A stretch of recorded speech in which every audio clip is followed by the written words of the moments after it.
Good evening, everybody, and welcome to the Suffolk Developers talk this evening. So we actually exist under a bigger group called the Ipswich and Suffolk Tech Network, which you can find on at istn.org.uk.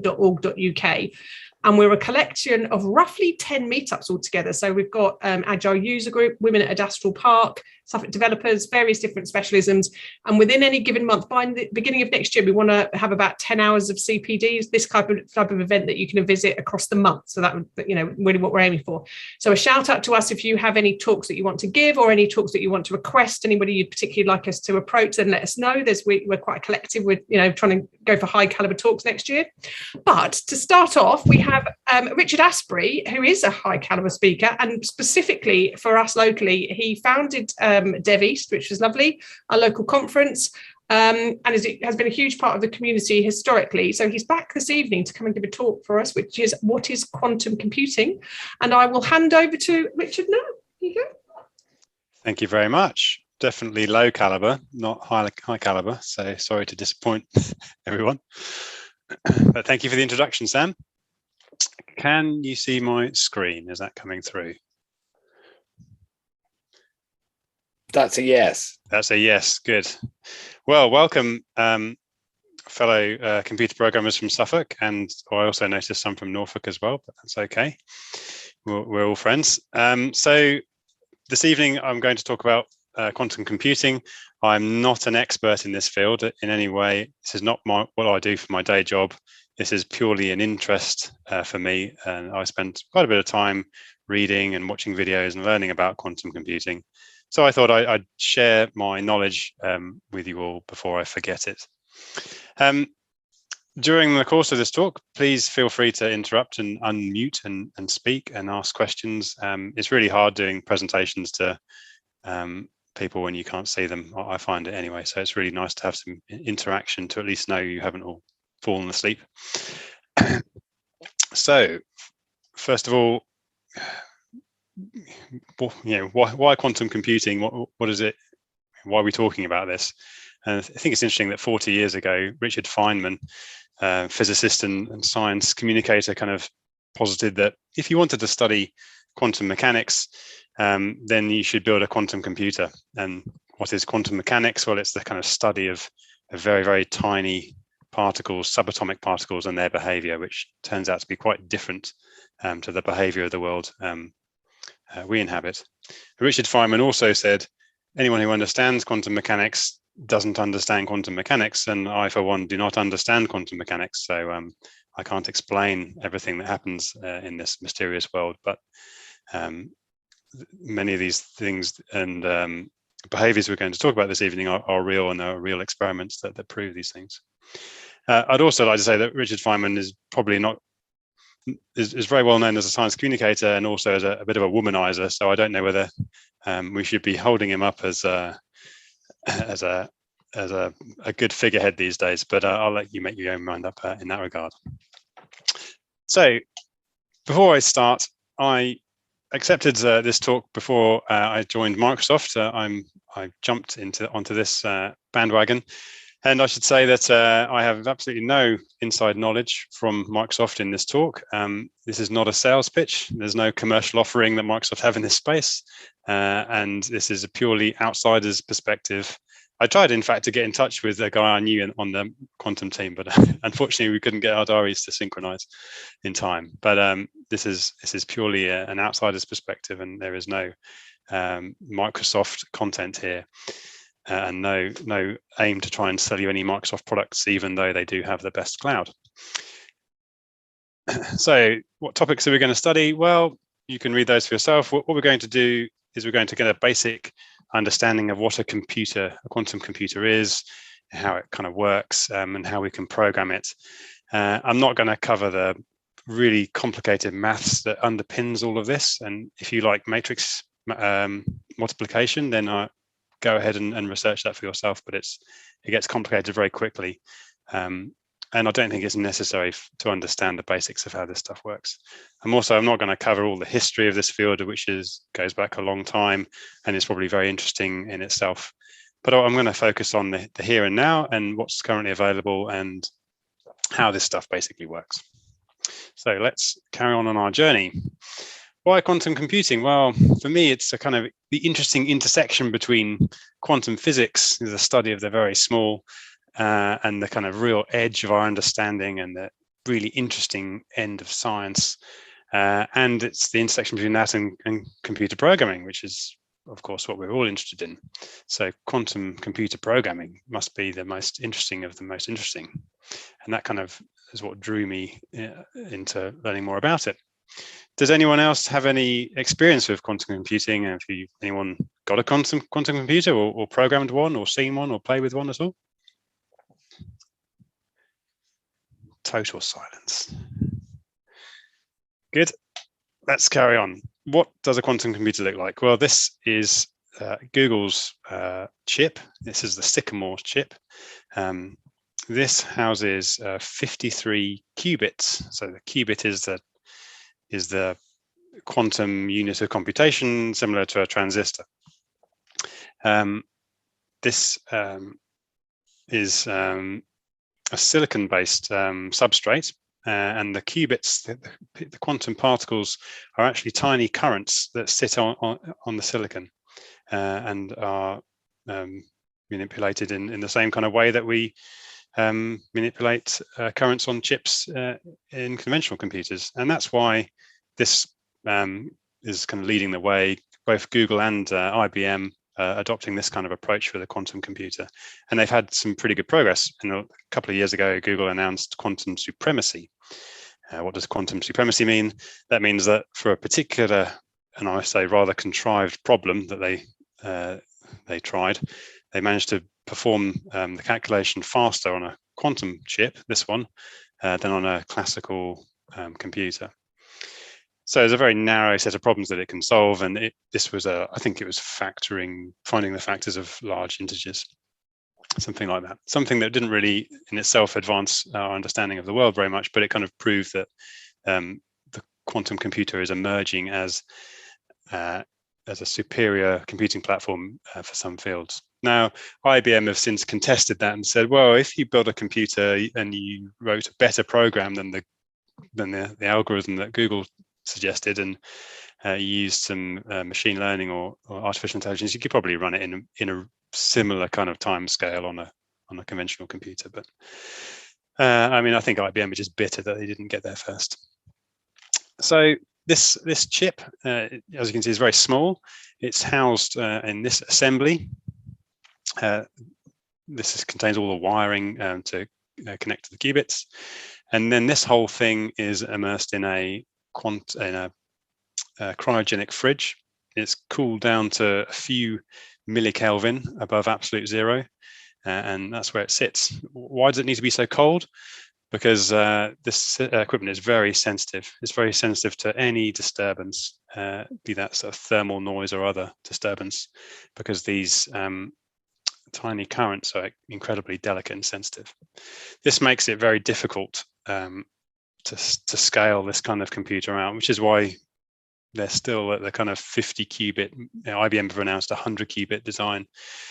They can't just put thousands of these chips in because of the cooling constraints. Also, some mathematicians have kind of suggested that you can't scale the chips beyond about the level where they are now because of the thermal noise on the chip. They think that the kind of wiring and the other qubits in close proximity with each other generate so much thermal noise that the chip is unstable and unusable. So there's a sort of engineering challenge around building quantum computers that are viable and practical, and it's this engineering challenge which is kind of holding up progress at the moment, at least with this design.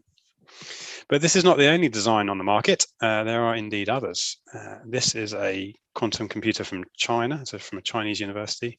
They have also claimed quantum supremacy in the last year. And this is a photonic computer. It uses lasers and light and photons as the qubits, as the quantum particles. It's difficult to get a sense of scale with this, but this is large. This is a big tabletop covered in optical apparatus. And this is the kind of downside, is that it's hard to scale down this kind of quantum computer into the tiny space that the previous chip had. So various companies have suggested that they think this is possible and they've got plans to do so, but no one has yet produced anything smaller than this very large and very expensive table. The advantage of this approach is it doesn't have the cooling requirements, so you can operate at room temperature without that big fridge. This is the Honeywell chip, which it probably is more aligned with what I thought a quantum computer would be. So this is an ion trap. What is an ion? So an ion is an atom missing one of its electrons, so it's positively charged. An ion trap traps the ion on the board using a tiny current. And so you can have these little ions aligned and use them as your quantum particles. And when I said, what is quantum mechanics? It's the study of things that are smaller than atoms and their behaviors. In fact, quantum properties can emerge in larger systems and things the size of atoms, or indeed the size of molecules. So that doesn't actually have to be something smaller than an atom. So these ions sit on this surface, and they're manipulated by lasers to set their properties.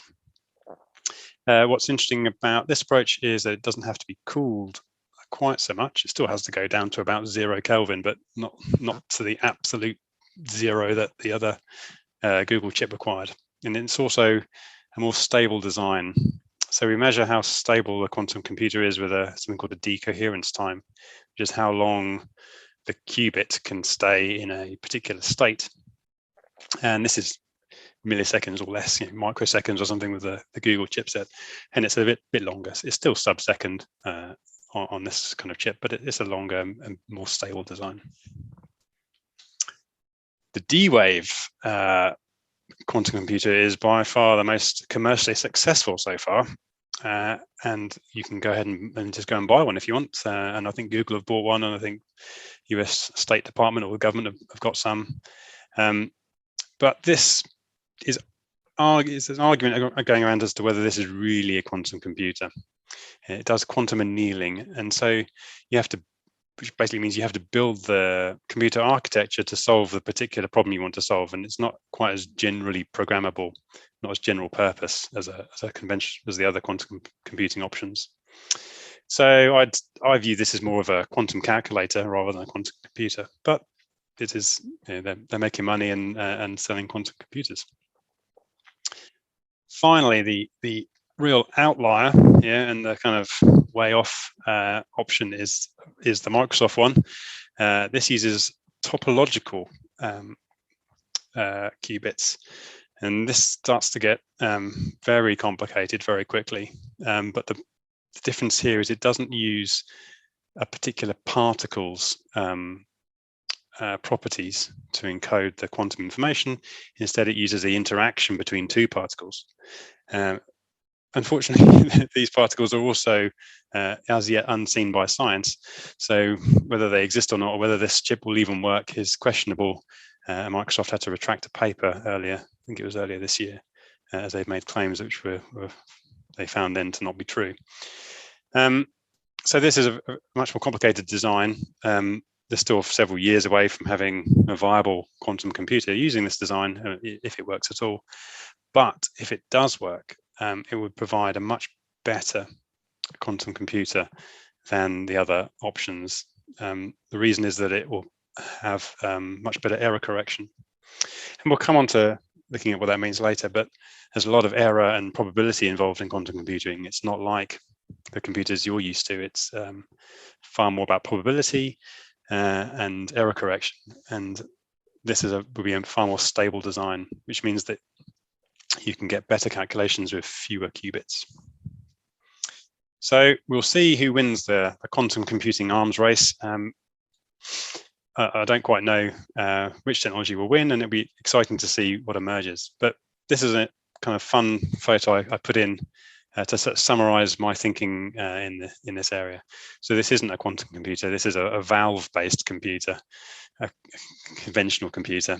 And this is from the days before transistors. And it kind of reminds me of where we are now with quantum computers. You know, we're in this place where we kind of know where we want to get to, and we know the things we want to do, but we haven't quite got the engineering capability to build the thing quite right yet. And with these valve computers, we had an energy density problem where they get really hot, and there's a lot of energy going into the room, a lot of heat to get rid of. And people said at the time, oh, you could never build a computer because of this energy density problem. And so we have exactly the same problem now with quantum computers, exactly the same energy density problem. And I'm sure there'll be a way, you know, around this, and innovation will happen, and we'll get to where we are today, because this, of course, doesn't look anything like the phones we have in our pockets and the laptops we have on our desks. But it's the sort of common ancestor. So why all the excitement about a quantum computer? How does it compare to a traditional computer? So if you look at the Core i7, this slide's probably a bit old now, but it's got billions of transistors. It runs at a really fast rate. It operates at the same kind of operating temperature that humans do. It's pretty cheap, and it's highly reliable. You don't have any concerns over whether your program runs correctly or not. Even on Windows, you get predictable outcomes for your code. It doesn't randomly stop working. Quantum computers have 50, now maybe 100 qubits. They run at a very slow clock speed. They run at an operating temperature that's quite incompatible with human life, and they cost billions of dollars. They're also error prone, and it's all about probabilities rather than absolutes. So why would you be interested in that? Well, it's all about the concurrency and the number of sort of parallel operations you can perform. So a Core i7, I think it's got 8 virtual cores. So you can run 8 threads simultaneously and do 8 things at once. It's probably more than that now. You can buy computers with 440 cores and run lots of things simultaneously. Quantum computers, they have a special set of properties, and they can run at extremely high level of concurrency, and you can evaluate lots of possible branches of logic simultaneously. And that's the power that we want to unlock with quantum computers. And I'll try and explain how that works. Before I do, though, the kind of interesting thing about qubits is the more you add, then the more sort of potential states you can model, the more permutations of an algorithm you can support. These numbers aren't really right. With the first few quantum computers I talked about, you can't really just use one qubit at a time. You have to to correct for the errors and that are present in the system. You kind of have to have about 100 qubits to model just a single qubit. So you could probably multiply all the numbers on the left by 100 to get a more accurate feel for this. But the idea remains the same. The more qubits you add, the more permutations you can model in a single processing operation, and that grows really exponentially to some really high, crazy numbers. And that's the power we're trying to get to. And the reason we're at quantum supremacy at that turning point now is because the number of qubits we're able to add into these systems is kind of reaching the levels where the number of permutations you can model in the system equals the kind of number of permutations of some iterations you can run an algorithm on a conventional computer. So as quantum computers scale out, they'll get significantly more powerful and more interesting. So what is the processing construct that we use in a quantum computer? Well, first of all, what do we use in a conventional computer? We use the bit, right? Well, that's what we're doing all day long. We're flipping bits, setting bits in RAM to different values, ones and zeros, and then using logic gates to manipulate that. That's our bread and butter and what we're familiar with. In the quantum computer, we have the qubit. So this also can be 1 and 0, but it can also be lots of other values in between. And the way we kind of think about a qubit is to think about 2 intrinsic values that the qubit has, 2 internal properties. And we can think about these as 2 angles, if you like. And we could think about all the possible values being anywhere on the surface of a sphere. And we are, of course, beings that dwell on the surface of the sphere. So this kind of concept is very familiar to us because we have planet Earth and we have latitude and longitude, and we can use those two numbers to describe anywhere on the planet. And that's pretty much how we can think about the qubit as well. We can model a sphere where there can be it can model a value, and that value can be anywhere on that sphere using these two numbers, these two intrinsic properties. When we set the value of a qubit, or we read the value of the qubit, it's always 1 or 0 though. These intrinsic properties are kind of hidden from us during the process of the calculation. So what are these intrinsic properties? They all sound a bit weird, and do they really exist? Well, I don't know if anyone recognizes what this is or who it is.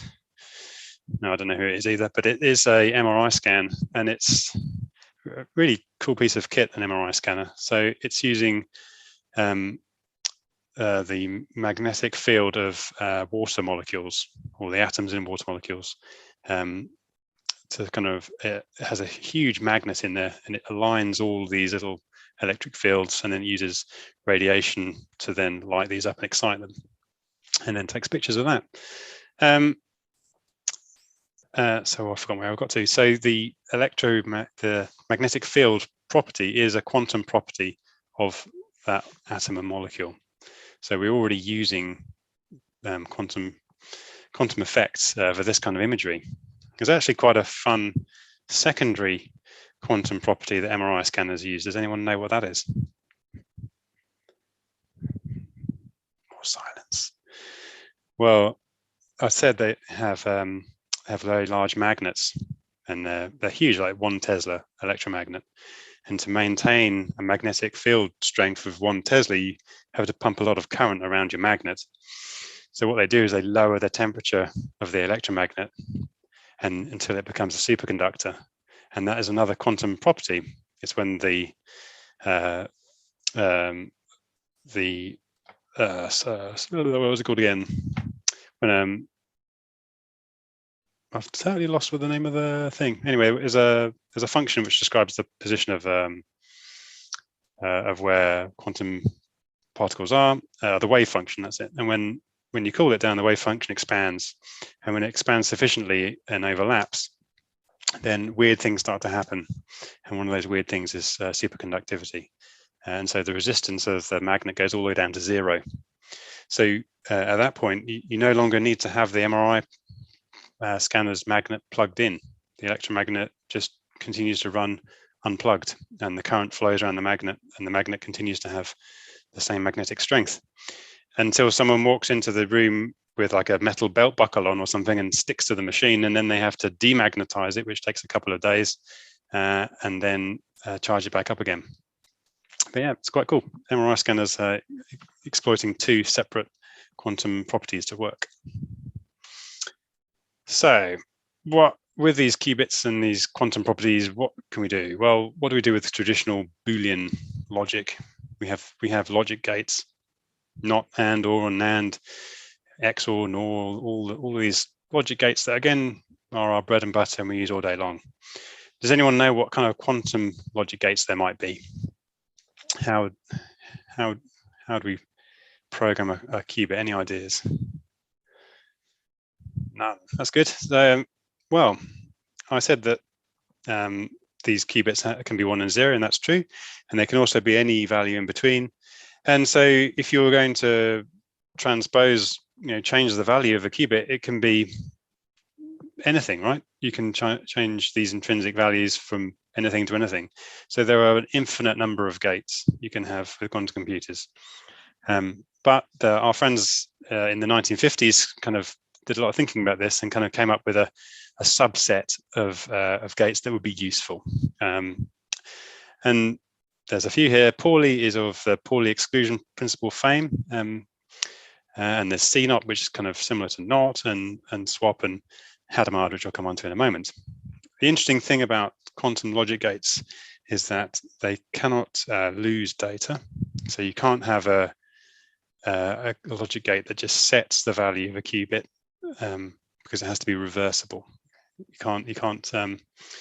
you got to be able to be able to work out what the input was from a given output, so you can reverse the function. So yeah, so data can't be lost. The other interesting thing is that the gate is its own reversal. So if you so similar to not, if you not a bit and then not it a bit again, you get back to the original value, don't you? And it's exactly the same with all quantum logic gates. Now, the Hadamard gate is a very interesting gate and is extremely useful in quantum computing.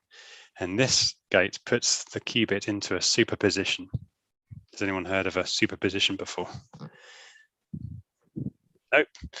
Good. Well, I see the way I kind of think about superposition is a bit like spinning a coin. So it's taking the qubit and it's saying, I don't want to know what your value is anymore. I want to spin you and put you into a state where you could be either value. And after a while, you can then collapse that state, stop the coin spinning, and you can read what the value is. And it'll either be heads or tails or 1 or 0. And that's exactly what a superposition is. It's a way of spinning the qubit and putting it into an unknown state. When I say unknown, that's not accurate. It's actually putting it into all the states. It's modeling everything. It's kind of saying you are all the values all at in one time. And that's where part of the superpower comes with quantum computing. It enables you to reason about lots of possibilities all at once. And that's how that works with this Hadamard gate and this superposition. The other way I kind of visualize it is with this graphic here, which is a very accurate representation of the kind of standard of homework that my children turn out. But I think that's a kind of neat way of visualizing a superposition. So the next interesting property of qubits and quantum material that we exploit is entanglement. And this is the first photograph of quantum entanglement ever taken just a few years ago. And it's the entanglement of photons from a laser. So what is entanglement, first of all? Well, when you put two quantum particles close together, they can start to share these same internal intrinsic values. And so these values can no longer be reasoned about by just looking at a single particle. They now have a shared ownership of these values and can only be considered together as a system. So what's happening here is that these photons are passing through a crystal of some sort, which is entangling them, and then one photon is going through another crystal, which will kind of change the phase or set the phase of the photon, and then they're both then joined back together and measured on this photographic plate or this probably CCD array. And you can see, it's pretty hard to kind of understand what we're looking at here, but it's trying to show you that when one of the photons, when its phase is changed, the other one's phase or polarization is changed as well. So by changing one half of the entangled pair, you change the intrinsic properties of the other half of the entangled pair, which is a really weird concept to get our heads around, especially as you can then separate these particles enormous distances and they still maintain this entanglement. In fact, Chinese have shot them into space. You can then collapse this entanglement and take a measurement. When you measure things in quantum computing and in the quantum world, you then collapse all this exotic state and you take a reading and you'll find that there's a correspondence, there's a correlation between the two particles that they were in that entangled state. The other interesting thing is it doesn't particularly relate to quantum computing, but that can happen almost instantaneously, faster than light. So it's very tempting to think, oh, well, they just kind of decided what their internal values would be when they were entangled, but that's also been proven not to be the case. In fact, there's no predetermined state. It genuinely does sort of get worked out at the point where the collapse happens at faster than the speed of light. So our kind of whole understanding of locality is flawed in this macro world. It's totally different in the quantum world. So some people would say, well, wait a minute, that's communication faster than light, that's not allowed. But actually, it's not communication. You can't pass any useful data in this way. It's purely the observation of two things showing you the opposite values of each other. Very complicated stuff, and I encourage you to go and read more about it. If you really want to bend your mind, you could look at the quantum eraser experiment, where electrons and photons and all these particles are shown to not really observe time either. So how do you actually build and operate a quantum computer? Well, we've got all this exotic qubits and these strange things they can do, and we stick all that in this quantum fridge, cryogenic fridge, and cool it right down. But you can't sort of boot that up as a computer in its own right. I mean, you probably could build a computer out of qubits, because a bit is a specialized set of values that the qubit can model, right? It can be 1 and 0 as well. But you're probably not going to do that.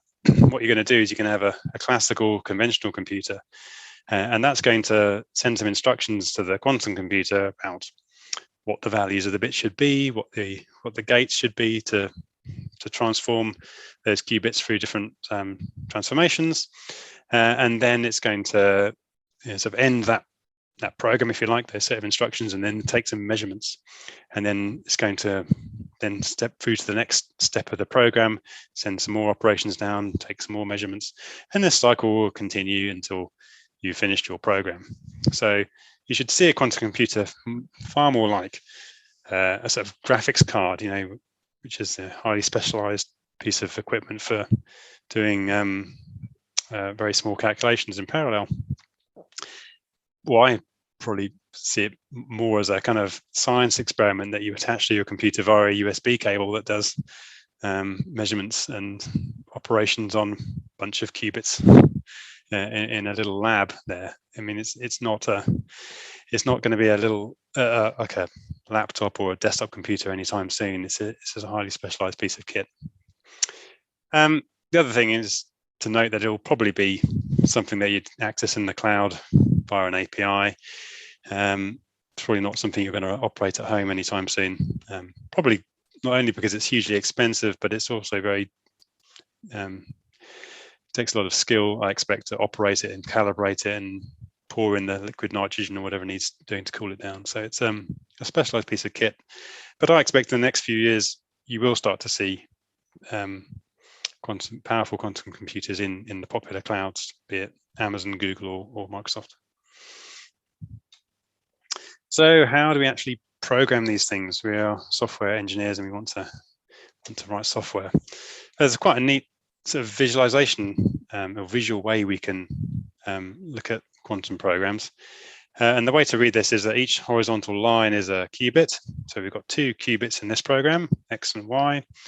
This 0 here is kind of setting the initial ground state to 0. And then the H is a Hadamard gate. And then this little gauge here represents a measurement operation.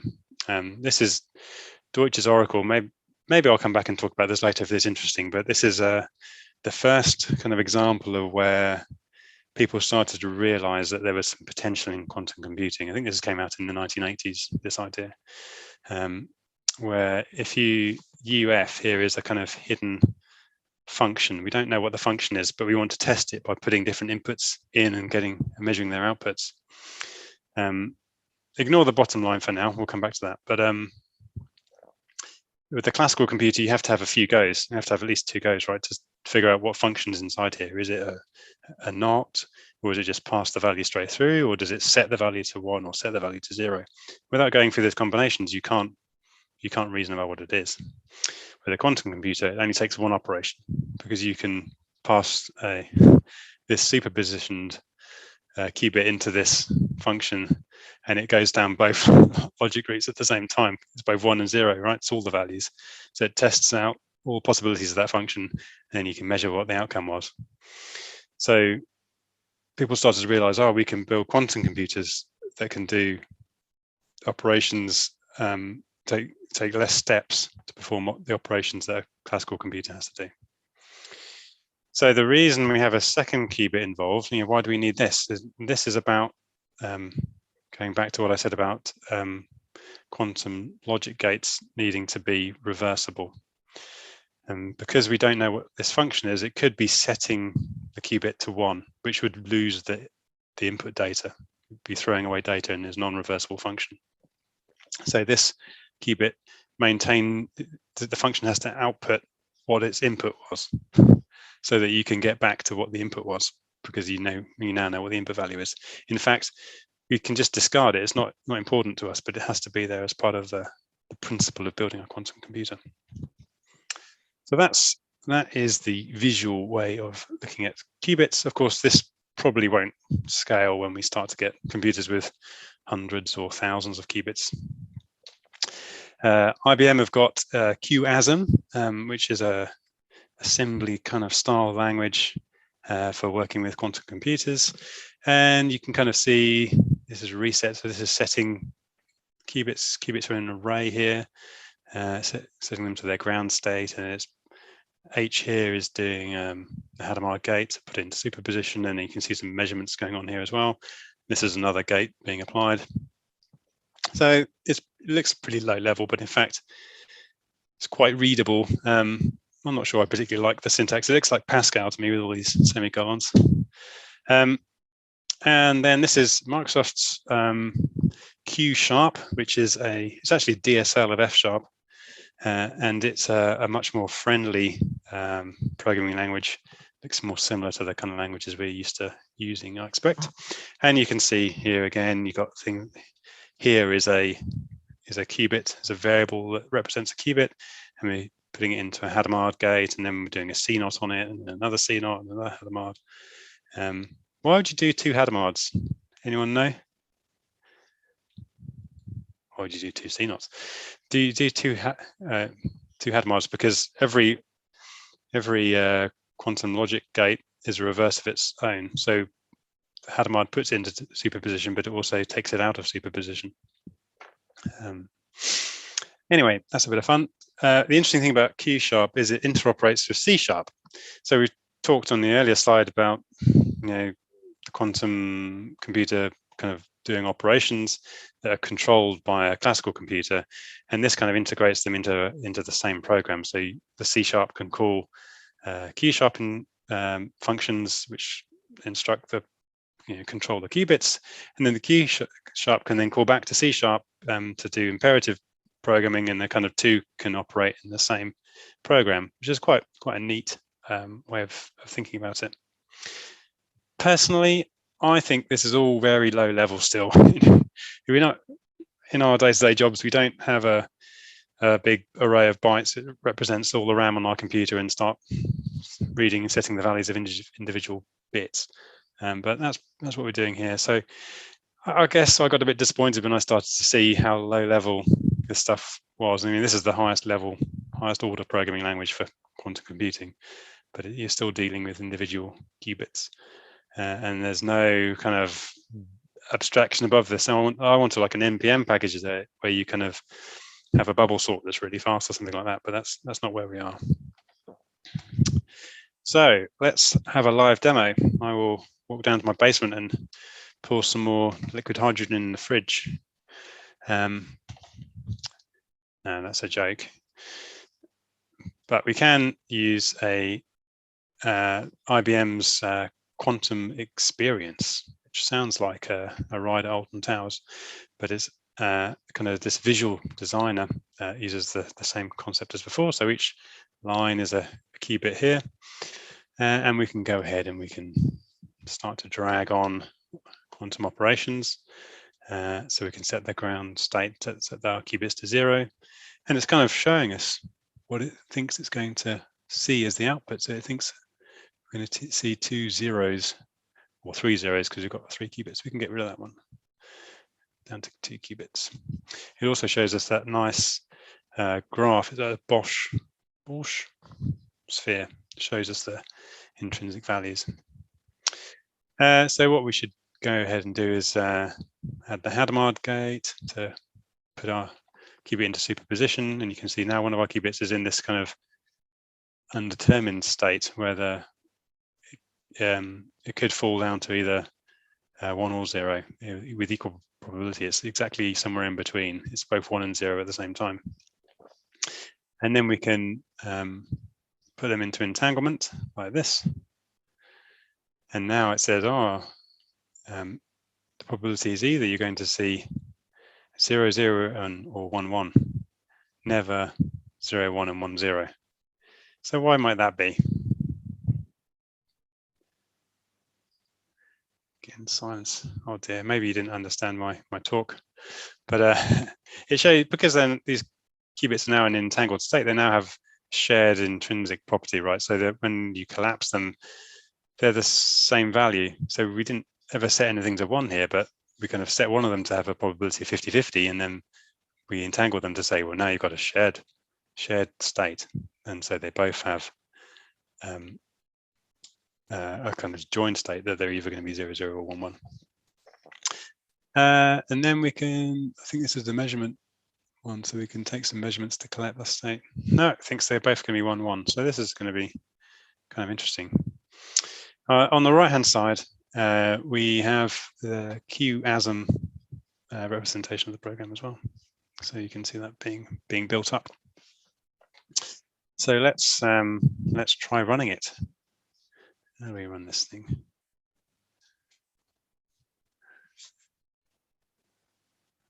I did this the other day and I've forgotten how to do it. Top right. I can't see it because it says talking. Set up and run. There we go. Yeah. Let me move that out of the way.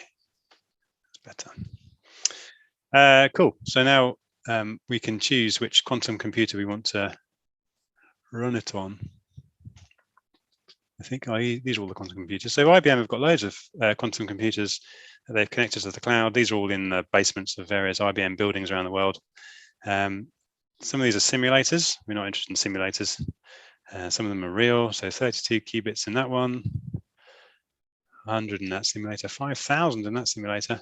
So we want something that's got a fairly low Q.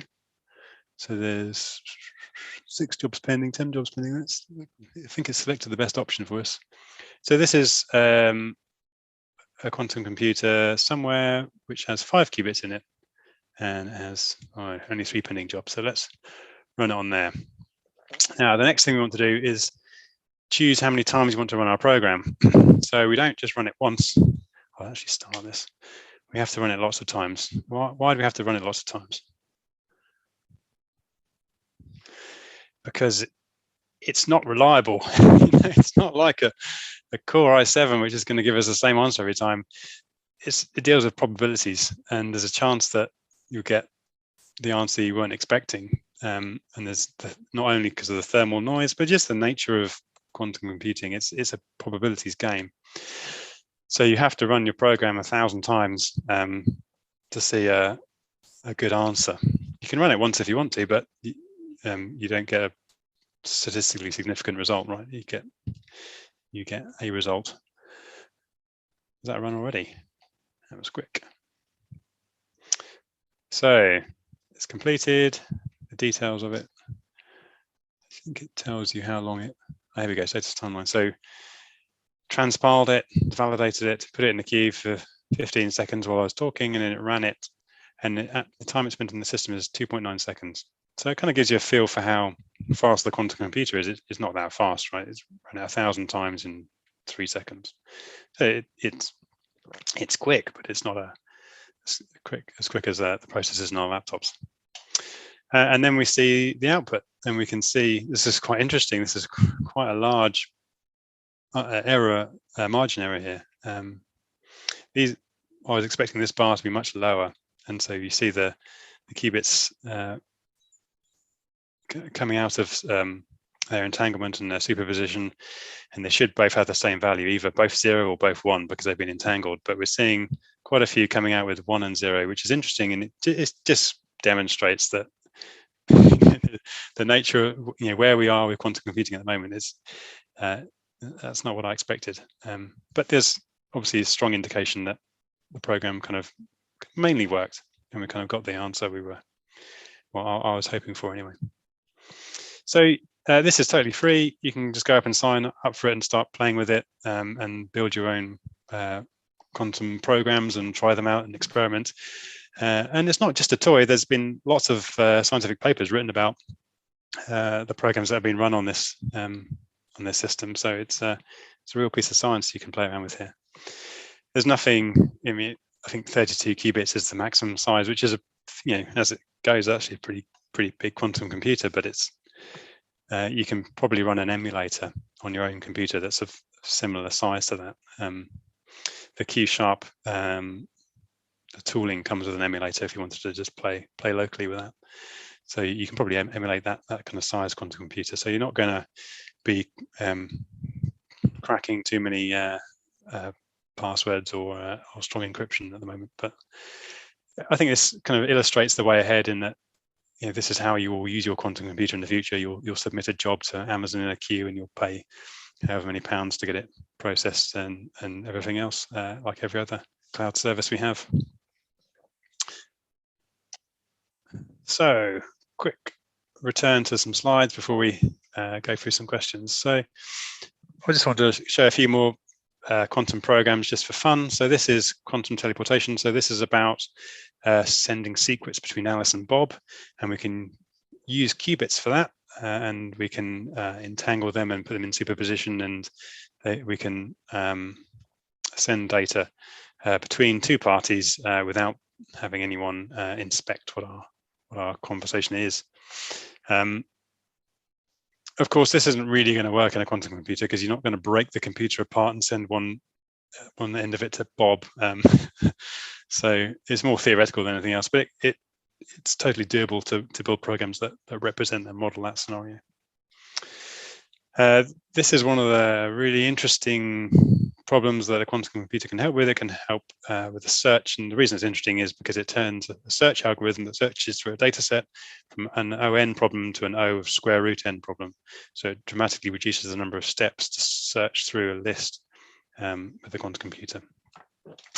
And Shor's algorithm was the first sort of algorithm written or designed for a quantum computer that had some utility or use and started to get people really excited. And Shor's algorithm is about finding the prime factors of large integers. And the reason that's interesting is because that's how encryption works on the internet. And that's how TLS works. It finds or uses prime numbers to create very large integers, and it's the finding of those factors that's the time-consuming thing that stops you from decrypting the traffic. I'm not an expert, but that's my understanding. So this shows how a classical computer and a quantum computer compare in terms of number of steps or operations to get to find the answer. And it's in logarithmic scale vertically, but you can see that the classical computer starts to take a ridiculous number of steps up to 10 to the 25 here, whereas the quantum computer stays around the 10 to the 5 level. And so you can get your answer in maybe a few hours or a few days, as opposed to a classical computer, which would never get the answer. So this is what's got people spooked from a security perspective. It's Shor's algorithm and variations of that, which allows you to enumerate lots of possibilities simultaneously using this superposition. So in conclusion, I think this is a really interesting time. I think there's a lot of hype about quantum computers, and you have to take a bit of a pinch of salt with a lot of this. There's a lot of research groups claiming things, but that's great. Can you turn it into a product? Can you make it financially viable? You've made a 200 qubit system. How usable is that? Do you get consistent good answers out of it? Does a 200 qubit system really, is that really a 2 qubit system? Because to get the error correction, you need to have 100 qubits really for each qubit you want to talk about. So there's a lot of talk, and there's a lot of news articles written by people who get very excited about this stuff. I guess my big learning from all this is that a quantum computer is basically a science lab that you connect to a conventional computer and allows you to manipulate the state of particles and then take measurements, and that's all it is really. The other fun thing is that you can program and play with quantum computers right now, totally available, free, and there's a whole load of tooling, including the IBM stuff we looked at and the Q-Sharp tooling as well, for you to have a go and build your own quantum programs. Beware, they get very complicated very quickly. I've shown you some very simple, naive things today, but if you want to do something useful, it does get very complicated. You have to really understand the maths behind it if you really want to make some progress here. You're writing your own algorithms, the kind of algorithms that we're used to just using as a function in our normal day-to-day programming jobs, like search and sort and stuff like that. You have to kind of build from scratch using these qubit logic gates. I think quantum computers still have a long way to go, and we've talked about that from a hardware perspective, but I think that's also true from a software perspective as well. I think it won't be too many years until these are available in the cloud as APIs that you can go and submit jobs to and get some really complex things solved quickly. But I think you'll want to use something higher level than Q-Sharp or QASM. And I didn't talk about it earlier, I meant to, but the kind of problems that quantum computers are here to solve are quite interesting. So going back to Richard Feynman's original statement about studying quantum mechanics is best done with a quantum computer is quite right. So a lot of the research people are excited about is studying of behavior of molecules and interactions, because there's a huge number of possibilities in the way molecules can interact at a quantum level. But also there's the whole cryptography side of things and other kind of data intensive algorithms, sort and search and things like that. They're not big data problems, and they're not general purpose computing things. These quantum computers only run a certain class of problems, so mathematical problems, high number of permutation kind of problems. So they're not general purpose. So expect some. I think 5 years is probably more realistic to expect some serious movement in this place and an exciting service to be announced. Although obviously I have no inside information. So thank you. Really be interested to take some questions now. I'll just have a look on the chat and see what we've got. I can't see anything else in the chat. Guys, feel free to unmic and have a chat, ask some questions. Paul, have you got any questions? It's quite likely I won't know, because I've told you everything I know.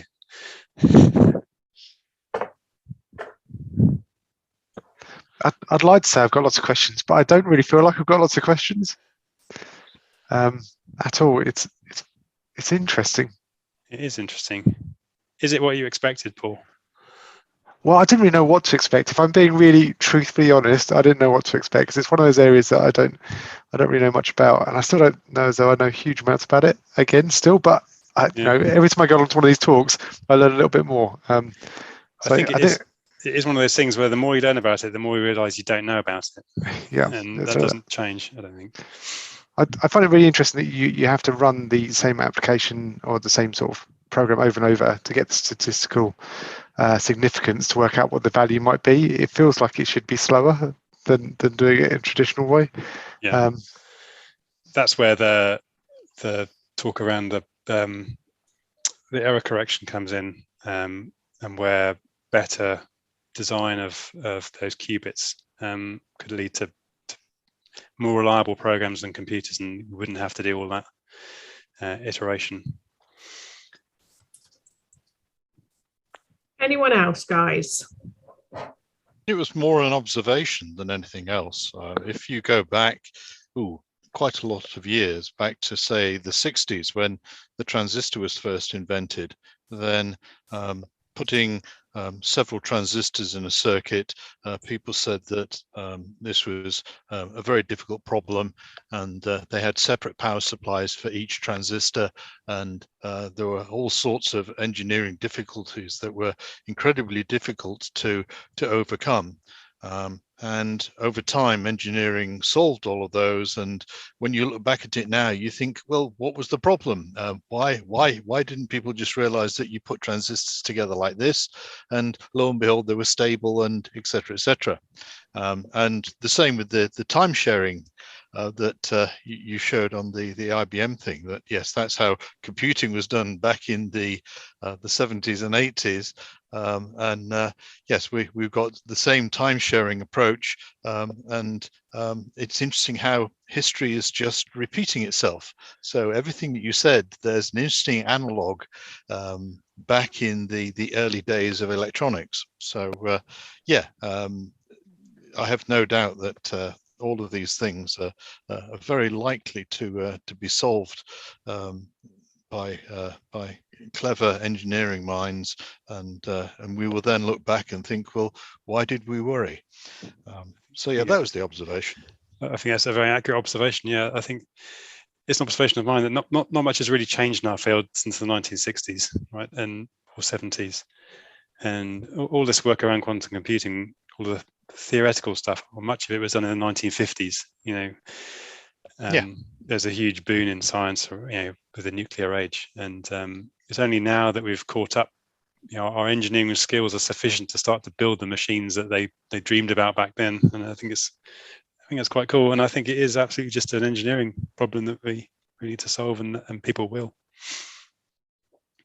So how long do you think it's going to be before ordinary people start to know what a probability density function is, and what entanglement is, and superposition, and etc.? Because the 50s saw the Bohr model of the atom and so on come into popular usage, and it's the quantum world has never had the same sort of broad groundswell of public knowledge. Do you see that happening over the next decade or so? I think as software developers and as people generally in life, we kind of operate with levels of abstraction from the real world, don't we? And I think it's true to say that I don't really know how a conventional computer processor works. I don't really know how the transistors are wired together and how a program executes on the processor, or how those transistors and gates are wired together. And I don't care. I can write software that efficiently uses the processor and gets the outcomes I want without having to concern myself with the details of how that works. And in fact, you can write software that a compiler can turn into things that efficiently use the stuff, because it knows how all of that stuff works. So yeah, there's an abstraction there. So it's not you that's writing the low-level stuff. It's the fact that the compiler knows how all of that stuff does work. So you say that you don't know, but there's still an entity there that does know. Yeah, and I think that's the missing piece at the moment, is that you need some kind of compiler or some set of libraries that can convert the way I think about the world and the problem I want to solve into a set of instructions that go and execute somewhere, and I don't really care where. I just want my function to be efficient and come back quickly. And I think that there's all kinds of exotic hardware in our computers, isn't there? There's 3D graphics cards, and now there's AI chipsets as well. And as consumers, we don't really care about that, do we? We just, Well, there's machine learning chips, not necessarily AI, but yes, I'll give you the abstraction. Yeah. I think it's also interesting to note that conventional transistors also exploit quantum effects with quantum tunneling. So, well, FETs do, yeah. I'm not sure that the junction transistors do. Yeah, that's right. We're into the fine tuning now, guys. Right. Any other questions, chaps? I've got a question, Sam. Go for it, Kennedy. I think there's some interesting observation that I had before when I was in uni. The question is, because we're so used to the traditional computing, we're used to logic gates. So it seems like programming quantum computing requires a different paradigm of thinking. I remember when I was back in uni, I struggled programming Prolog because I did a lot of programming in BASIC, assembly, and C. Whereas my classmate, who didn't do a lot of programming at all, managed to do Prolog brilliantly. I wonder what is something to do with how our brain wires and things when we think about a problem. Like we need to train engineers with totally different skill set and tools to program quantum computing than the traditional computing education. What do you think? Yeah, I think you're right. I think that we see that people who approach software development from a functional perspective have a very different way of thinking about a problem to those who have a more imperative approach, using a sequence of commands rather than a objective they want to get to. And I think it probably does require a different mindset. And at the moment, I think you need to really understand. You still need to understand the physics to really physics and a lot of maths to be able to really make use of a quantum computer. But I'm hoping over time that will change. And I think you're right. There'll just be a kind of new intuition that you'll have to have for how to use the primitives that will be available to you as a user of a quantum computer. Because you don't know what it is you actually want to do with it yet. So everybody's looking at how they're going to, do some interesting research or break security algorithms. But that's not really the useful side of it. That's not the reason why you really want to get to the end of why you want to build these sort of things. There's going to be something that we need to do with it at some point in the future that's going to be really useful, and that's what we're failing to find at the moment. Yeah. Amazing, guys. Right, I'm going to call it to an end. We're 6:05. Thank you so much, Richard. The recording of this event will be available very soon. If you go on to Meetup, tomorrow the AWS user group have got an in real life meetup at Isaacs. I think they're trying to get back into having either in real life or online meetings. So that's the kickoff. Develop Her Awards is in Cambridge, so a few of us are going down to there to see the award ceremony. I'm hoping it comes to Ipswich again next year. And that's us. And so if you keep an eye on the istn.org.uk, we have got events starting in January. We have pretty much December off. And as I say, we should be looking at a decent amount by the end of definitely into January, into February, a good 10 hours of education a month. So they're all good. Lots of different meetups. Make sure you sign up for updates if you want to get information direct to your inbox or join any of the individual groups on Meetup. Thank you very much for attending, everybody. Thank you, Sam, for hosting. Take care, guys. Bye. Cheers. Bye.